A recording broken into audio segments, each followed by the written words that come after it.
upplifun á tungumálum sem sagt að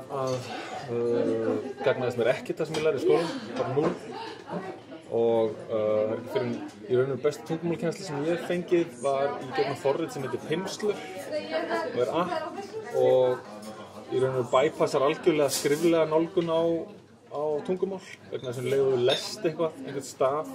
eitthvað orð, ef ég les eitthvað orð til dæmis á frönsku eða spænsku eða arabísku og ég les það eins og ég skil íslensku, skiljiði, ég les það með mínum íslenska huga, þá er ég strax komin eiginlega með vitlaust hugtak, skiljiði, og svo, þannig að það er alltaf þessi tvíverknaður í raun að þú, eins og gerist með dönskuna, þú veist, maður las eitthvað orð og maður las það með íslenskum hreim, sko, bara hugkommelse, eitthvað svona, skiljiði, þá er maður strax komin frá í raun og orðið sem maður heitir kannski bara hugkommelse, skiljiði, og maður þarf að fara síðan aftur og reyna að laga það, skiljiði, þannig að mitt approach á tungumáli er að fyrir fyrst, þú ert alltaf að upplifa tungumáli og hlusta og kópar eins og börnin gera og svo eftir á, þá og í þessu forriti sem ég gerði og lærði arabísku að hluta til á þá fattar bara málfræðigreinar eftir eða þú veist, þú fórst að fatta, já, býta alltaf þegar AT þá eru líklega fleirtala og þú fattar það sjálfur í staðinn fyrir sagt við og líka bara eins og með handboltaæfingu eða eitthvað, þú veist að reyna eitthvað að horfa fyrst á einhverja bíómyndi hvernig maður dribblar og þú þarft að upplifa hlutin og svo getur þú nota smá tíma svona í reflection með því að kíkja á einhverja bækur en basically það sem að tungumálakennsla er það er galið að vera að kenna tungumál eins og að vera að gera að reyna að breyta eitthvað með öppum og einhverju svona eins og hvað heitir það er eitthvað sem er komið núna sem er gott en þetta snýst að hlaða undirvitundina systemeitt með þessu sko, þannig að það gerist ekki neitt sko. Og veist, ég var til dæmis búinn að læra frönsku og enga þýsku þegar ég fór til Þýskalands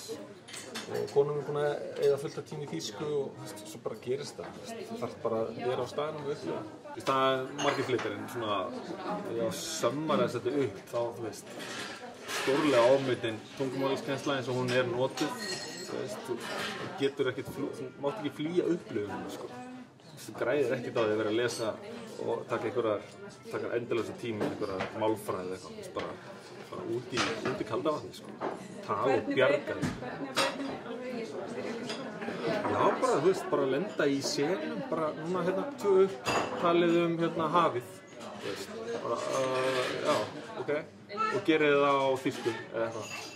Og bara út, lendi í vandræðum, gera tóma vitleysur og veist, þá fer allt í gang sko. Það þýðir ekki að kenna tungumál bara einhver komforti vegna þess að þú ert ekki í komforti þegar þú ert að tala við þú ert að líka eftir þeirri reynslu sem mest nema náttúrulega sitt eitthvað þægilegt að skrifa einhverja grein eitthvað annað þú veist, getur kennt að ef maður ætlar að lesa Hegel og þýsku veist, og bara segir já, ég vil læra Hegel og kunna að lesa Hegel og þýsku þá getur þú lært kannski þýsku eins og við erum að kenna hana sko. Skiljið, þá bara maður að lesa og læra eitthvað og lesa en þú vilt upplifa og verða karakter og fara inn í karakterinn og þú getur hitt þjóðverði og haft það gaman með honum og liðið vel með honum og sagt brandara eða fara að tala pólitík eða eitthvað sem er óþægilegt í sjálfu sér og challenge þá þarfst að þjálfa tungumáli á þannig sama hátt allt annað er bara galið bara út með allt þetta rugl sko. Upplifu fyrst og svo getur þú leyft krökkunum og sagt, heyrðu, já, þú vilt reyna að fatta af hverju þetta struktúr er svona, eða kíktu í þessa bók. En komdu aftur á morgun og upp á sviðið með þetta. Bara þannig, við erum alltaf að, við erum bara í tómum tjónum með þetta.